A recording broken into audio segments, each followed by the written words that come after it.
Hi everyone, welcome back. This is Big Benedict. We're playing Ninja Gaiden Black on Master Ninja difficulty. This is Chapter 2, the Hayabusa Ninja Village. I absolutely love and adore this stage. It's excellent, the music is wonderful, and the combat is just truly fun. Chapter 1 was a very tough chapter, but we get a little bit of relief. But I want to talk about how the enemies differ between this game and in Sigma, and I'm going to be drawing a lot of comparisons to those two games, simply because they're a lot of people know about them and have had experiences with them. So once you come down here in Sigma, you couldn't fall down the trapdoor. It would not let you fall down the trapdoor. In this version, as you can see here, not only does it let you fall down the trapdoor, but you have an enemy to greet you here. So definitely take advantage of this, especially if you're low on items. We're going to be needing to acquire, you're going to need some items. I'm going to pick up the Armlet of the Moon, which I recommend you pick up too, to make sure we get some more hit point stamina and durability. A lot of things to discuss. We're going to go to the Hayabusa Ninja Village, but first we have to exit Mirai's building here. And there's a couple of battles inside, and it's pretty much the Sigma syndrome. And what I mean by that is that whenever you're playing a Sigma game, it looks very, very nice. And believe me, I'm not dissing the Sigma games because I love them, and I've done guides for them, and they have a lot of replay value. Optional room, by the way. Also, before I forget, every time you go out of a door, press the X button and then press the right trigger to skip the cinematic of going into the next area and then centering the camera behind you. But the Sigma syndrome, what that means to me, and I kind of just made it up, but it's true. They take a game, and again, I'm not dissing the Sigma games, but what they do is they redo the game, they polish it up, and to keep the frame rate up and the resolution, they have to make sacrifices in the enemy department. So in this area, when you're playing Sigma, you would not have any fights in here. So it went the same way. See how I skip the cinematic, pressing X, press X, skip it, and then center the camera behind you. It's the best way to do it. There's no reason to have to wait for it to go. It's not a loading issue. If you can skip it, it's not loading. So a lot of tough encounters, and I think the enemies are stronger in this version. So here we're going back to the Valley of Shadows, and again we're going to be facing a couple of foes before we acquire the Art of the Fire Wheels down here. There's two red ninjas in here, and either try not to get hit too much, or just do essence techniques. Or an essence technique is when you absorb the piece of essence into your sword. If it's a yellow orb, that'll give you an instant ET or essence technique. When you're absorbing a piece of blue essence or red essence, that will give you an immediate UT, ultimate technique. And an elixir of spiritual life resides behind this lift right here, so don't forget that. And then there's nothing in this drop right here. There is a smoke bomb there, but I'm going to ignore it. That's non-landing charge. What you saw right there, that's non-landing charge. You need to do on-landing charges, because if you don't do it on landing charge, pretty much what a non-landing charge is just a very smooth landing where you don't have to get your bearings and start charging your sword. The game rewards you for starting to charge your sword right as you land. So a couple of samurais there. We're going to be facing some mages up here, and we're going to be doing some... you don't have to make these jumps right up here. I don't even know if I do. I did this several times. Yeah, looks like I got those. If you don't get them, it's fine. You're just going to have to swim over to the left, and the enemies won't gang up on you or anything. We have a couple of samurais here and a mage. So the mages are actually very easy. You could shuriken them and stun them. Their magic attack, though, it can be blocked, and it'll take away like a little piece of chip damage from you, which is hardly anything, not even on Master Ninja mode. So I would recommend, you know, if you try to avoid it and get hit by their projectile attack, that right there, you saw how much of damage it did right there. But if you just guard and let it hit you, it's just going to give you a little piece of damage that's not even that much. So here I use the fire wheels, just because the mage, I needed to get that mage out of the way. But you see how I'm doing XYXX to do that combo, and I'm trying to do some UTs. I got an instant UT. You could also, when you're doing a UT a UT, when he's hitting with the sword, you can move the left analog stick and he'll target other enemies. It's also called aiming when you're doing the UTs. So I do it right here. Well, maybe I do it here. An enemy's coming up on me. Yeah, see how I slash at him? I'm not sure if I slashed at him, but the best way to deal with these guys, I mean, we can't fly swallow, we can't guillotine throw, so we have to do that. That's the best move you could possibly do. It's the safest move, it's the most effective move, and you're going to see me do that just constantly because it's the best thing that works, and I honestly don't have too much to go with and work with in the moves department. So there's the map right there. I personally don't need any guidance from the maps or anything. All of these videos will have an item manifest if you read the description. So anything you're looking for, you can just click in the item manifest, and the time code will direct you to it. Now, running on the water in this game was not perfected as it is in Sigma. You have to run towards the water and then repeatedly tap the button. Line yourself up straight because he won't veer off in other directions. When I first started playing this game, it took me a while to figure it out, and it's really not made well. But they did really clean it up in Sigma. So there's some money right there. Going to save our data. We're going to be coming back to that save point very frequently. Although you're not going to see me coming back to it, but after every fight, you definitely want to go back and save it. Especially when we're facing the horse riders. So the tripwire point was right there. So I'm going to do a charge. If you get an on-landing charge, you could get an ultimate technique build up right there. See how I'm stabbing at him with the Y button? Got another ultimate technique.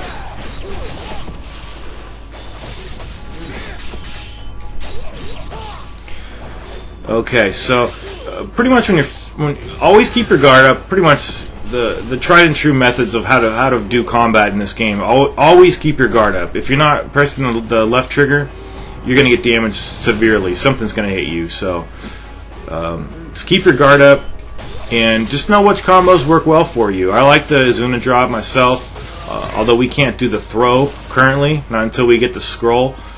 We can't do the fly swallow either until we get our blade up to level 2. UTs work well. I don't depend on them, but they work really well. They're nice to expedite kills and stuff like that and get more money, obviously. But I think I had around 12,000 in essence over here. So there's a statue head. There's nothing on that course right there. But this guy here, he didn't know what to do. I was hoping I could approach him close enough so that I could get a UT on him, but he finally figured out what to do. The difference, though, on very hard mode and Master Ninja is that when you place a statue head on the pedestal, it's not going to give you Life of the Gods anymore. They're going to give you enough Life of the Gods, so if you get, I think it's 45 of them, you'll get all your upgrades. And trust me, if you're watching my guide, you will not miss any items. I won't let myself miss the items. I'll replay chapters if that happens. And anyway, so it gives you a low potion. So pick that up.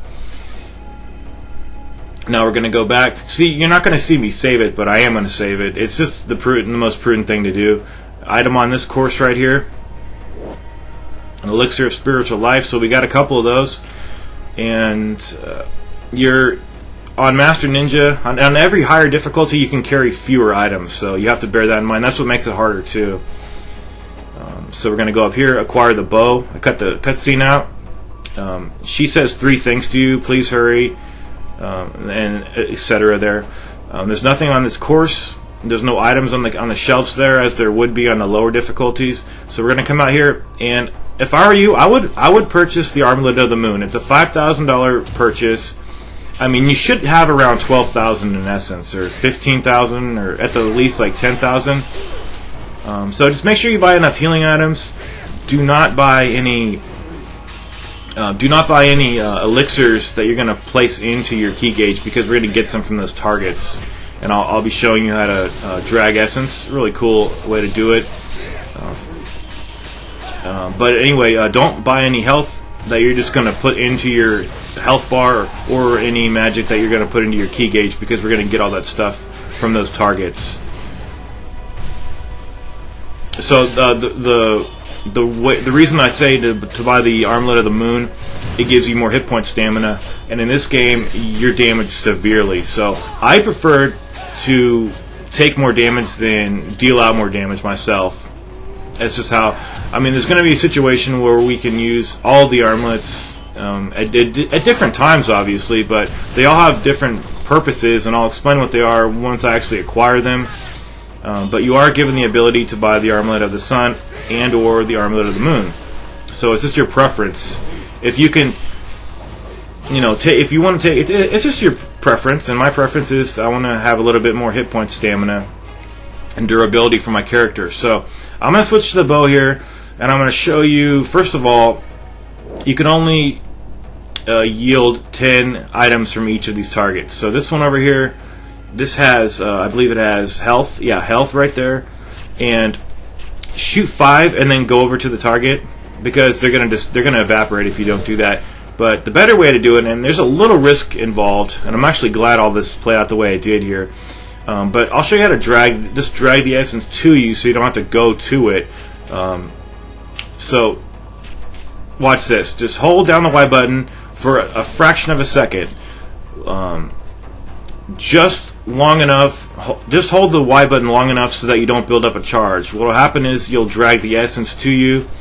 You have to be very, very precise about it, though, because if you do it wrong, you'll absorb it into your person and you won't get it.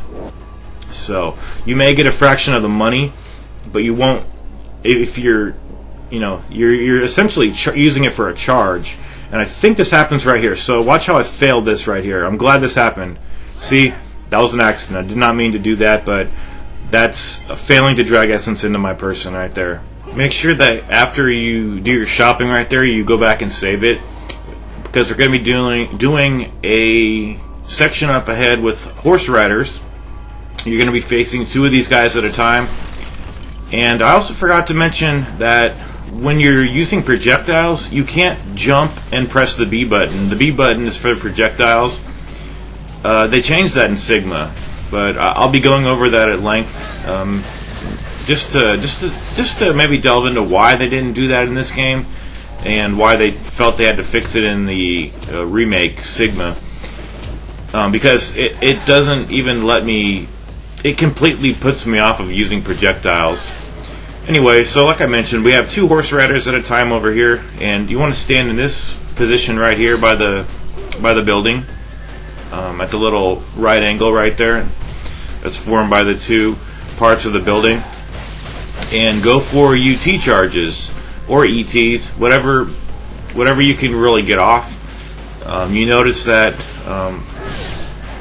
I'm standing there and just waiting for the camera to pan away from the character. So once you kill a horse, the horse will perish, but the rider, he's going to fall off, and you're going to have to deal with him.